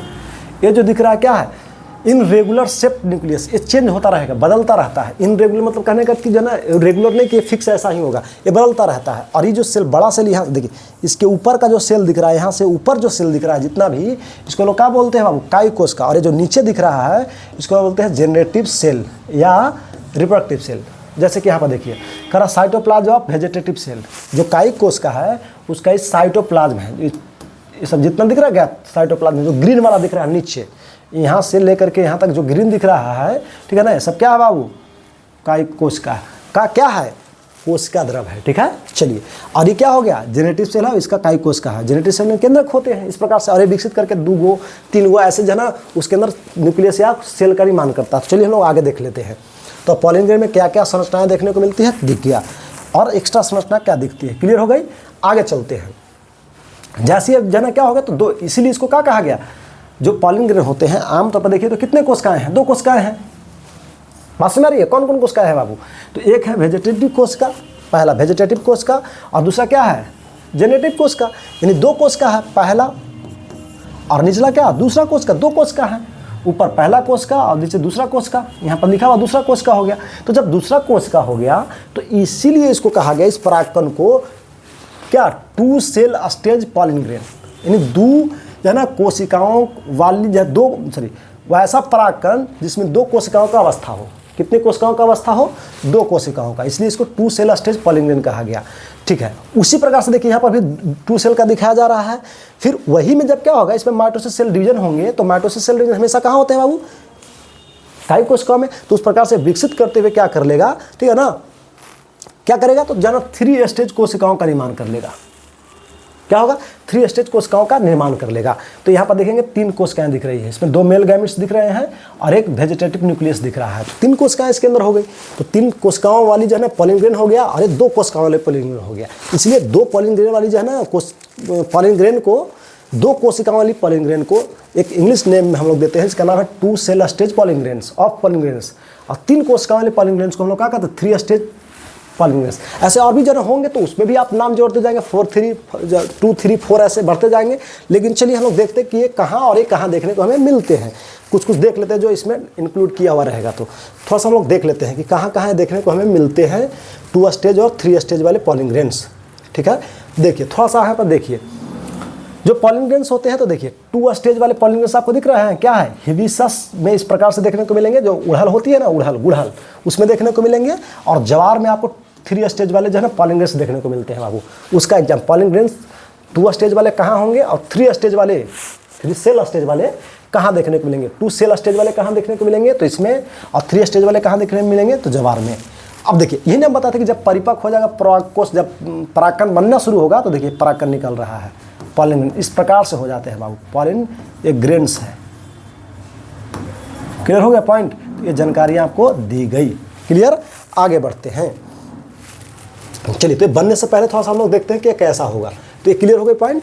चलिए अब थोड़ा सा आगे हम लोग बढ़ते हैं बाबू। तो चलिए देखते हैं। देखिए तो जानकारियाँ क्या दी गई कि जब ऐसा हुआ 2 स्टेज जो है ना सेल स्टेज, 3 सेल स्टेज वाला जहाँ पॉलिन ग्रेन देख लिए, तो उसके थोड़ा सा हम आगे चलते हैं। कि अब देखिए क्या चलते हैं कि जैसे आप देख रहे थे कि जब परिपक्व हुआ, ये बना पॉलिन ग्रेन बना, तो पॉलिन ग्रेन बना तो देखिए यहाँ पर आपको दिखाया कि कहाँ और कैसे बना। तो देखिए पॉलिन ग्रेन बना, तो देखिए यहाँ पर थे विकसित करते हुए पॉलिन ग्रेन इसके अंदर बनना शुरू हुआ। ये पॉलिन ग्रेन देखिए बनना शुरू कर गया है ना, बन गया। और जितने भी इसके अंदर आंतरिक लेयर थे, देखिए पहला लेयर ही है, दूसरा का लेयर इधर वाला को मान लीजिए, तीसरा का लेयर और चौथा लेयर गोल है, इसमें दिख रहा है। 3 और 4 लेयर नहीं है बाबू। कौन कौन लेयर नहीं है इसमें, 3 और साथ ही साथ 4 लेयर क्या है, दोनों एब्सेंट है बाबू। ये भी एब्सेंट, क्या है, दोनों एब्सेंट है, क्योंकि है ही नहीं। क्यों नहीं है भाई, क्योंकि जो माइक्रोस्पोर था, ये जो माइक्रोस्पोर आपको दिख रहा है, इसको विकसित कराने के लिए, किसको, माइक्रोस्पोर को विकसित कराने के लिए वो जो लेयर्स थे उन न्यूट्रिएंट्स को उसको प्रोवाइड कर दिए, पोषक तत्व दे दिए। उनमें जो नमी उमी थी सब सूख गई, जरा सोख ली गई। किसके माध्यम से बाबू, तो जो है ना परागकण के माध्यम से, या माइक्रोस्पोर के माध्यम, माइक्रोस्पोर उसको खींच लिया और उसको रूपांतरित कर दिया। किस रूप में, परागकण के रूप में, ठीक है। आपको हम बताते हैं कि माइक्रोस्पोर मदर सेल विकसित करते हुए क्या बनाएगा, माइक्रोस्पोर बनाएगा। और माइक्रोस्पोर के जो है ना और चारों एक लेयर बन जाती है, उसको हम पॉलिन ग्रेन्स कहते हैं। तो जब पॉलिन ग्रेन्स बन जाएगा तो बीच में गैप्स हो जाएंगे, इसलिए इसको डाई जो है ना क्या बोलते हैं बाबू, डिहेंसेंस जो एंथर के नाम से हम लोग जानते हैं, द्विकोष्ठी के सेंस में। आगे बढ़ते हैं। तो जैसे ही हुआ, ये था विकसित किया, देखिए यहाँ से हट रहा, देखिए धीरे धीरे कम रहा है ना बाबू, लेयर्स देखिए कम रहा है, उसमें पूरी तरह से कम गया है। और जैसे कम गया तो फिर जो लेयर लास्ट में बचा हुआ है, देखिए यहाँ पर ज़्यादा है, इसमें देखिए ध्यान देंगे, यहाँ पर पॉलिन ग्रेन बना तो देखिए कम जाना, इसमें जाना क्या हुआ, अभी ज़्यादा विकसित नहीं किया है, तो जाना कम इसका जाना क्या है, लेयर खत्म हुआ है। फिर और जैसे जैसे विकसित कर रहा है वैसे से देखिए इसमें लेयर ज़्यादा खत्म हो रहा है। अब जैसे ज़्यादा लेयर खत्म हुआ तो बचा हुआ कौन, लास्ट लेयर बचा हुआ है ना, तो ये भी क्या हो जाएगा बाबू, लास्ट जो लेयर बचा हुआ है, देखिए ये जो लास्ट लेयर है, यानी पहला लेयर जो है ये भी क्या हो जाएगा, अंततः टूट जाएगा, नष्ट हो जाएगा। जैसे टूट करके देखिए यहाँ पर नष्ट हो गया ना, द एंड हो गया, क्या होगा वो लास्ट लेयर भी इसकी समाप्त हो गई। अब जैसे समाप्त हुआ, चारों तरफ नहीं होती है, कुछ खास जगह से जो पतले इलाके होते हैं वहाँ से जो है ना नष्ट होते हैं, क्योंकि यहाँ पर बीच में गैप होता है ना, देखिए यहाँ पर दोनों पतला है ना, यहाँ पर नैरो है, तो नैरो होने की वजह से, नैरो की वजह से जो है ना जल्दी खत्म हो जाती है, कट जाती है, तो गैप हो जाता है। तो जब गैप हुआ तो यहाँ से धीरे धीरे क्या होने लगेगा बाबू, परागकण बाहर निकलना शुरू कर देगा। ये क्या है, परागकण है, ये परागकण निकलना शुरू कर देगा। यहाँ से भी देखिए परागकण इधर निकल रहे हैं। तो इसी प्रकार से परागकोश से परागकण बनते हैं बाबू। क्लियर हो गई पॉइंट। अब चलिए यही संरचना दिख रहा है बटा हुआ। अब देखिए तो क्लियर पता चल रहा है, लोब कितने हैं, तो 2, पहला लोब ई है इधर वाला, दूसरा लोब ई है। खंड कितने, प्रकोष्ठ कितने, तो अब देखिए इसमें क्लियर पता चल रहा है बाबू। पहला ए इधर से लेते हैं, भाग इधर पहला लिखे तो ए हो गया, बी हो गया, सी हो गया और डी हो गया। नहीं हो गया, देखिए टोटल 4 लेयर इस प्रकार से आपको बता दिए गए। देखिए पहला भाग दूसरा भाग, ठीक है, पहला में ए लेयर दूसरा में बी लेयर, पहला 2 प्रकोष्ठ, तीसरा और चौथा डी। क्लियर। आगे चलिए ध्यान देंगे। और हाँ, जैसे जब ये हुआ फटा, जब फटा ना ये ऐसा फटा, तो ये तो आप काटा हुआ ना देख रहे हैं तो ऐसा दिख रहा है, और इसी को एग्जैक्ट अगर फुल के अंदर देखेंगे तो आपको ऐसा संरचना दिखेगा बाबू। ऐसा जैसे आप देखेंगे किस में, ऐसा तो निकल रहा है बाहर इसमें, तो ऐसा आप काटा टीएस में देख रहे हैं, टीएस काटा हुआ देख रहे हैं तो ऐसा आपको दिख रहा है। लेकिन ऐसे जब टीएस देख रहे हैं तो ऐसा दिख रहा है, नीचे से क्लियर दिखाई जा रही है। लेकिन जैसे इसको आप देखेंगे तो बीच में फट जाएगा ऐसे, तो इससे बाहर निकलते हुए दिखेगा वो। तो उसी का स्ट्रक्चर यहाँ दिखाया गया है बाबू, इस प्रकार से आपको। देखिए पॉलिमरेज निकल रहे हैं ना बाहर, पॉलिमरेज बाहर निकल रहे हैं, निकल रहे हैं ना बाहर, यहाँ से देखिए सब बाहर निकल रहे हैं। तो जब पॉलिमरेज बाहर निकल रहे हैं, क्या होता है, बाहर रिलीज हो रही है। क्यों, क्योंकि तैयार हो गया तो बाहर निकल रहे हैं। तो उसी प्रकार से यहाँ पर भी देखिए बाहर निकल रहे हैं। इसी का जो है ना क्या है, ये हो गया टीएस और ये हो गया बड़ा रियल जो है ना, मतलब जो स्ट्रक्चर होती है स्ट्रक्चर दिखाया गया है, और वो थोड़ा सा माइक्रोस्कोपिक फिगर आपको दिखाएगी बाबू, एक ही लेयर का। क्लियर। आगे बढ़ते हैं। अब हम लोग पॉलिमरेज देख लिए, परागकण देख लिए, ठीक है। परागकण क्या होते हैं, तो परागकण में 2 जो है ना कोशिकाएं भी होती है और 3 कोशिकाएं भी होती है। 2 स्टेज वाली कोशिका भी होती है, 3 वाली होती है। थोड़ा सा पानी पी लेते हैं, वो प्यास लग रहा है बार बार। चलिए बोलते बोलते जो है ना मुंह सूखने लगता है। ऑनलाइन पढ़ाना, वीडियो बनाना बहुत टफ है बाबू। यहाँ कुछ नहीं रहता है, बोलना ही पड़ता है, केवल बोलना ही पड़ता है। बीच बीच में क्लास में होता है कि जो कुछ क्वेश्चन पूछ लेता है लोग, थोड़ा आराम भी हो जाता है, फिगर आ जाती है। इसमें लगातार बोलना ही पड़ता है एकदम बिल्कुल। तो थोड़ा सा सीरियसली मन से पढ़िए। मन अगर नहीं पढ़ने में लग रहा तो 5 मिनट बंद कर लीजिए, उसके बाद 5 मिनट बाद पढ़िए, लेकिन मन से पढ़िए बाबू। तो चलिए इसी बात को लेकर के हम आगे बढ़ते हैं, क्योंकि बहुत मेहनत है वीडियो बनाना। हम आज से नहीं, लगातार 2017 से मेहनत कर रहे हैं, हम इस स्थिति को बेहतर जानते हैं। तो थोड़ा सा हम कहेंगे कि आप बेहतर पढ़ने की कोशिश कीजिए और जो वीडियो बनाते हैं उसका भरपूर फ़ायदा उठाइए बाबू, ताकि हमें भी लगे कि चलिए हम मेहनत कर रहे हैं तो सादा उसका आप भरपूर फ़ायदा उठा रहे हैं। तो चलिए इसी बात को ध्यान में रखते हुए हम लोग आगे देखते हैं कि जो परागकण है बाबू, ये परागकण दिखते कैसे हैं। तो देखिए परागकण के अलग अलग कलर्स, रंग, रूप दिखेंगे बाबू ऐसे। आमतौर पर हम बताएं कि धतूरा जैसा दिखता है, या राउंड अंडाकार भी, गोलाकार भी हो सकते हैं। देखिए इस प्रकार से आपको अलग अलग जना आपको परागकण देखने को मिल रहे हैं बाबू। अनेक परागकण या विभिन्न प्रकार के परागकण, या all types of pollen grains, all types of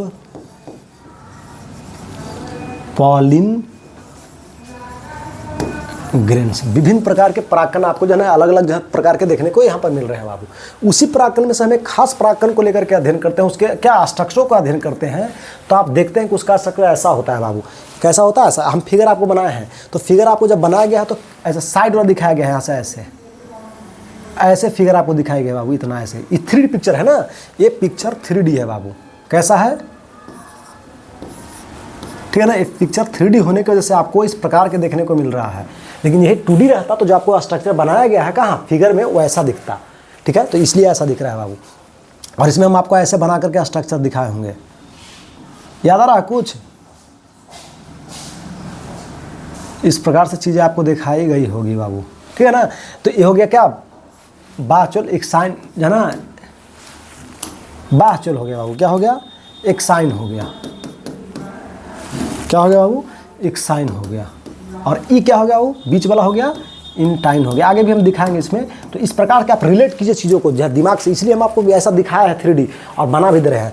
अब इसी में हम लोग जना अध्ययन किए थे, तो जना इसमें पाए थे कि इसके अंदर क्या होती है बाबू। तो देखिए इस प्रकार के इसके अंदर हम देखने को हमें मिला था कि एक ऐसे न्यूक्लियस होती है और छोटे छोटे ऐसे ऐसे क्या होते हैं बाबू, देखिए सोमैटिक सेल, यानी रसधानी होती है, सोमैटिक सेल रसधानी होती है। क्लियर हो गया यही ना। और इसको हम लोग बोलते थे जर्मपोर, जो था इसको हम बोलते थे जीपी, जर्मपोर, जन्म छिद्र कहते थे, जो आगे हम देखेंगे। चलिए, अरे एक्साइन इंटाइन, बाह्यचोल अंतःचोल। हाँ, इसकी डायमीटर की अगर हम व्यास की बात कर लेते हैं बाबू, कितना माइक्रोमीटर, देखिए इसके माइक्रोमीटर जो है ना क्या, व्यास की 25 से 50 माइक्रोमीटर होती है बाबू। क्लियर हो गया पॉइंट। आगे चलते हैं। तो ये परागकण के संरचना 3D दिखाया गया। कैसे दिखाया गया बाबू, 3D पिक्चर दिखाया गया। और ये विभिन्न प्रकार के परागकण दिखाए गए, उसके जो है ना क्या किए गए, आपको व्यास दिखा दिए गए, ठीक है, या उसकी डायमीटर दिखाया गया, ठीक है। चलिए आगे बढ़ते हैं। उसके लेयर्स जो है ना, तो देखिए बाहरी लेयर हुआ है तो गोले से, हम धतूरा जैसे बताते हैं तो गोले से होती है, तो ऐसा। और आप उसको TS के रूप में अध्ययन करेंगे तो ऐसा, जो स्ट्रक्चर आपको बनाया गया क्लासरूम में TS का है बाबू। चलिए अब देखते हैं उसके सारा थोड़ा सा लेयरों को हम देखते हैं कि जो लेयर है, पहला लेयर वो किधर है और दूसरा लेयर वो किधर है, ठीक है ना। और इसको हम लोग देखते हैं, ज़रा ध्यान दीजिए। सबसे देखिए पॉलिन लेयर है, इसको ऊपर से आप लेयर हटाएंगे तो आपको देखने को मिलेगा एक्साइन, जिसको लोग हिंदी में क्या बोलते हैं बाबू, बाह्यचोल कहते हैं। क्या कहते हैं बाबू, बाह्यचोल। ध्यान रहे, बाह्यचोल जो होता है बाबू क्या होता है, कठोर होता है। कैसा होता है बाबू, एक कठोर होता है। और साथ ही साथ अगर हम बात करेंगे तो अलंकृत होता है। कैसा होता है बाबू,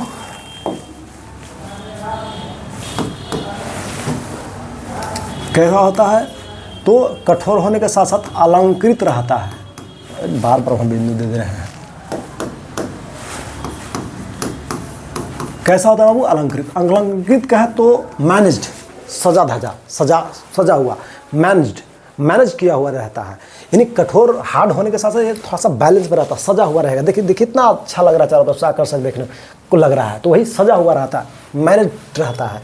अब चलिए दूसरी बात अगर हम बात कर लेते हैं, कठोर होने के साथ अलंकृत है। इसका निर्माण जो होता है बाबू, ये क्या होता है, तो दो चीज़ों से होती है। इसका जो निर्माण होता है किसका, बाह्यचोलों का, ठीक है ना। किससे होती है बाबू, इसकी थोड़ा सा हम चर्चा करते हैं, तो ज़रा ध्यान दीजिए इधर। इसका जो निर्माण होता है बाबू क्यूटिन से होता है। किससे होता है बाबू, क्यूटिन लिखा हुआ है। और स्पोरोपोलिन होता है, स्पोरोपोलिनिन। बात से हमारी है, ध्यान रहे, क्यूटिन और स्पोरोपोलिन। स्पोरोपोलिनिन जो होता है एक प्रकार का वैसा जो है क्या बाबू, रसायन या केमिकल कह सकते हैं, या रसायन है या वैसा पदार्थ है जो क्या करता है, इससे किसे, परागकणों को प्रतिरोधी क्षमता प्रदान करता है बाबू। क्या करता है, प्रतिरोधी क्षमता, प्रतिरोधी क्षमता प्रदान करता है। क्या करता है बाबू, प्रतिरोधी क्षमता प्रदान करता है। प्रतिरोधी क्षमता बोले तो इसको हाई टेम्परेचर से बचाता है बाबू। हाई टेम्परेचर, हाई वाटर, मतलब बहुत ज़्यादा पानी में रह जाएगा तो खराब हो जाएगा। इसको जो है ना अभी क्या, तो काफ़ी हाई एसिड से भी बचाता है। यहाँ तक कि जितने हाई इंजाइम्स होते हैं, हाई मतलब कहने का कि जहाँ खतरा वाला बाबू, मतलब जो ज़्यादा बहुत ही एसिड मात्रा है, बहुत ज़्यादा हार्ड इंजाइम है, तो उन तमाम चीज़ों से या इन्वायरमेंट से आप ओवरऑल कह दीजिए, तो इससे सुरक्षा दे रहा होता है बाबू। समझ में आ रहा बात, मतलब हर एंगल से फॉरफिट रखने में मदद करता है। बस इतना ही मोटा मोटी समझ लीजिए, आप उसमें जो दिमाग लगा सकते हैं। क्लियर। हाँ, अभी नहीं पूरा उसमें ठूस नहीं, मतलब जो जनरली जो है ना परागकणों को जो समस्या का सामना जो करना पड़ेगा, जो सामना करना पड़ सकता है, वो सभी सामनाओं को करने में मदद करता है, बस सामनाओं को झेलने में, ठीक है ना, ताकि उसको नुकसान नहीं हो। क्लियर हो गई। आगे बढ़ते हैं। उसी प्रकार से अगर हम थोड़ा सा बात कर लें बाबू, खास करके किसको लेकर के, तो इंटाइन को लेकर के। किसको लेकर के बाबू, इंटाइन को लेकर के बात कर ले। तो इंटाइन में अगर हम जो है देखना चाहें तो इंटाइन हो गया क्या, ध्यान रहे, परागकोश के सबसे बाहरी परत को क्या कह दिए, बाह्यचोल। उसके आंतरिक परत को बाह्यचोल हो गया। क्लियर। सबसे बाहर है, देखिए बाहर है ना, ऊपर दिखाया गया बाहर। फिर उसके बाद जो नीचे से काट के दिखाया गया दूसरा लेयर, तो उसको लोग बोलते हैं अंतःचोल। अंतःचोल जो होता है बाबू थोड़ा सॉफ्ट होता है। कैसा होता है, सॉफ्ट। और साथ ही साथ क्या होता है, पतला होता है, थोड़ा सा कमजोर होता है। थिक बोलते हैं, थिक ना इंग्लिश में पतला को। तो अब चलते, पतला होता है बाबू, कोई दिक्कत। अब चलते, इसका निर्माण किससे होती है, इसकी थोड़ा सा हम चर्चा कर लेते हैं या बात कर लेते हैं। तो जरा ध्यान दीजिए, जो बाह्यचोल होती है बाबू, इसको हिंदी में लोग क्या बोलते हैं, बाह्यचोल कहते हैं, बाह्यचोल। ठीक है, क्लियर। अब ध्यान देंगे अब जरा, तो बाह्यचोल जो होती है ये भी दो चीज़ से बनती है बाबू, एक होता है पैक्टिन, फै नहीं प, पैक्टिन, अरे यार बार बार फ लिखा जा रहा है, जल्दी जल्दी में, पैक्टिन, पैक्टिन या पैक्टिन से, पैक्टिन और साथ साथ क्या बाबू, सेलुलोज से। आप जहाँ विभिन्न प्रकार के जीवों के जो है सेलवाल जब पढ़ रहे तो उसमें भी जो है ना पैक्टिन और सेलुलोज की जो है चर्चा की गई होगी बाबू, इस बात को आप ध्यान रखेंगे। ठीक है, चलिए, तो यहाँ तक आपको जानकारियाँ दी गई, आगे बढ़े।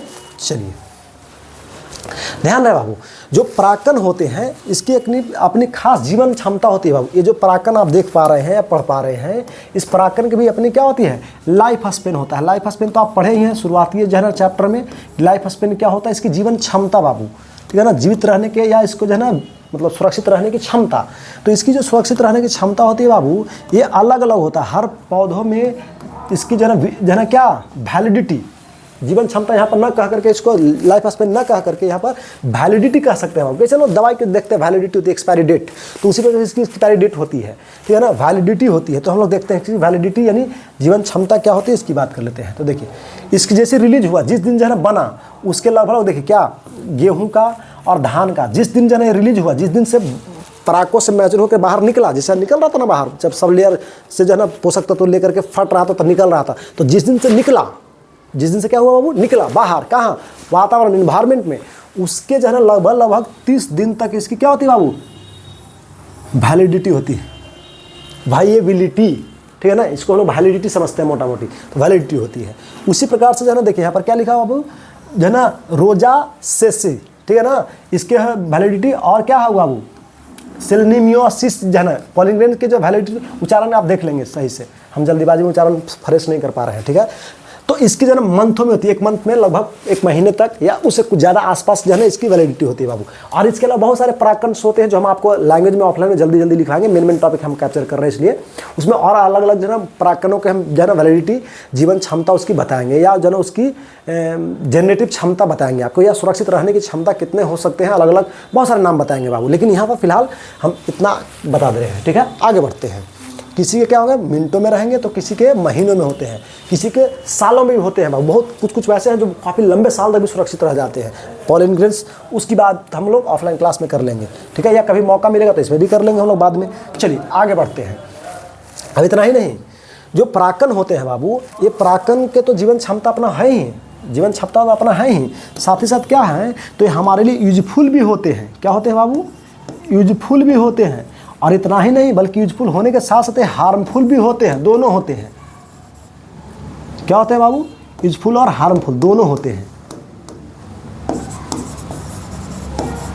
अब यूजफुल जो होते हैं, तो यूजफुल से हमें क्या बेनिफिट होती है और हार्मफुल से क्या हमें जो है ना नुकसान हो जाती है, इसकी चर्चा हम थोड़ा सा करते हैं बाबू, जरा ध्यान दीजिए यहाँ पर आप। जो यूजफुल होते हैं, इससे हमें क्या मिलती है, पोषक तत्वों की प्राप्ति होती है बाबू। क्या मिलती है, पोषक तत्व, मिनरल्स, विटामिन प्राप्ति होती है, पोषक तत्व की प्राप्ति होती है, विटामिन मिलते हैं, मिनरल्स मिलते हैं, ठीक है। और जो हार्मफुल होते हैं, उससे हमें क्या मिलती है बाबू, बीमारियां। बीमारियां, तो बीमारियों में कैसी बीमारियां बाबू, बीमारी इतना लंबा नहीं लिखा कि रोग लिख देते हैं, देखिए रोग प्राप्त मिलते हैं बाबू, रोग या बीमारियां मिलते हैं। वो हमें कैसा बीमारियां, एलर्जी जैसी बीमारियां। कैसे बाबू, एलर्जी जैसी बीमारियां हमें देखने को मिलती है, किससे, हार्मफुल परागकण से। इसकी जीवन क्षमता बता दी गई, इसको हम लोग जहाँ देखेंगे और इसको भी हम लोग देखते हैं। तो चलिए हम लोग देखते हैं दोनों चीज़ें। देखिए यहाँ पर जो परागकण होते हैं वो बी पॉलिन के नाम से, देखिए स्वीट एंड नेचुरल, ठीक है, बी पॉलिन यहाँ पर लिखा हुआ है, देखिए न्यूट्रेला मल्टीविटामिन जो ना nutrients secret tablets, sweets tablet, ठीक है। इसे में क्या होता है, वो मल्टीविटामिन की प्राप्ति होती है और बहुत सारे न्यूट्रिएंट्स भी मिलते हैं हमें, ठीक है, खास करके अलग अलग जो है ना न्यूट्रिएंट्स। क्लियर हो गए बाबू, आगे बढ़ते हैं। एक टैबलेट्स के रूप में होते हैं, इस प्रकार से जो है ना टैबलेट्स के रूप में भी होते हैं, डब्बा में भी होते हैं, ऐसे भी आते हैं, यहाँ तक कि सिरप के रूप में भी आते हैं। और ये उन्हें दिया जाता है जिन्हें काफ़ी हाई एनर्जी की ज़रूरत होती है, जैसे जो धावक होते हैं, दौड़ने वाले होते हैं, या काफ़ी हार्डवर्क करने वाले लोग होते हैं, या फिर अन्य जीव भी जो हार्डवर्क करते हैं, उन्हें भी ये दिया जाता है। एक सप्लीमेंट के रूप में उसे उपयोग की जाती है, ठीक है। क्लियर हो गया बात, बात यहाँ तक कोई दिक्कत किसी को? चलिए आगे बढ़ते हैं। ये सिरे पूरे मैंने हर तरह के, और जो है ये स्टोर किए कहाँ रहते हैं बाबू? ये तो मान के दवाई तो जो है मार्केट में आपको जो है देखने को मिलेंगे कहाँ, तो मेडिकल जो एजेंसी है या मेडिकल है वहाँ देखने को मिलेंगे। उसी प्रकार से जब हम पॉलिन ग्रेन को स्टोर करने की बात करते हैं, देखिए पॉलिन ग्रेन की जब स्टोर करने की बात करते हैं हम लोग, किसको? पॉलिन ग्रेन को जब हमें स्टोर करना होता है,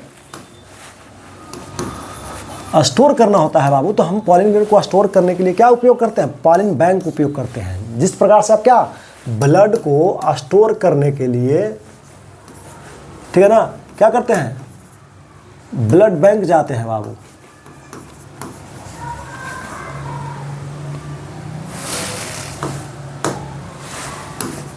कहाँ जाते हैं? ब्लड बैंक जाते हैं।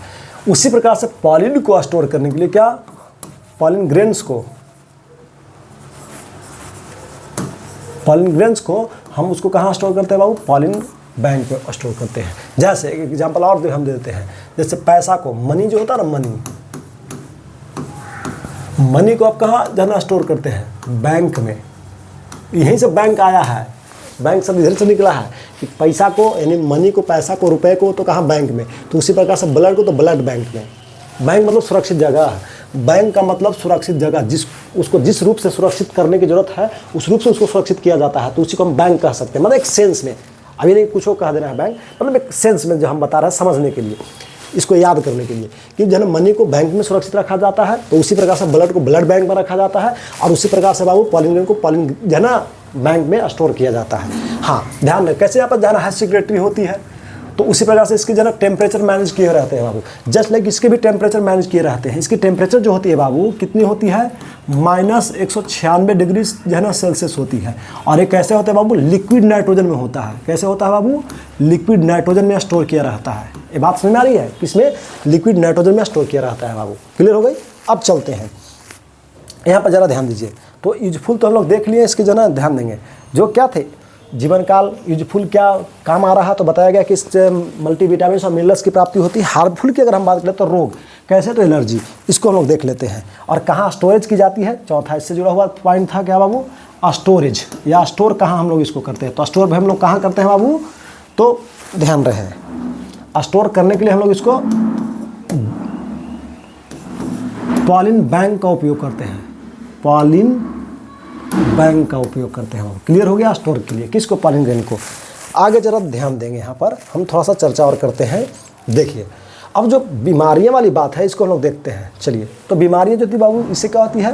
देखिए एलर्जी जो है ना, ट्राइजेट जो है ना, क्या पॉलिन ग्रेन्स, ये इस प्रकार से एक्जिमा वगैरह या फिर जो है ना आपको श्वसन जैसी समस्याएं क्या करते हैं? उत्पन्न करते हैं।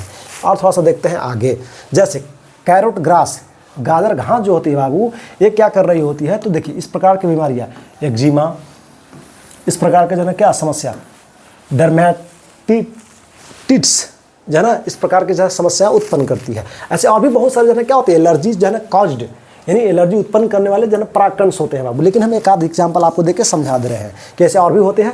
ऑफलाइन क्लास में इसको लिखवाएंगे और बेहतर तरीक़े से और बेहतर।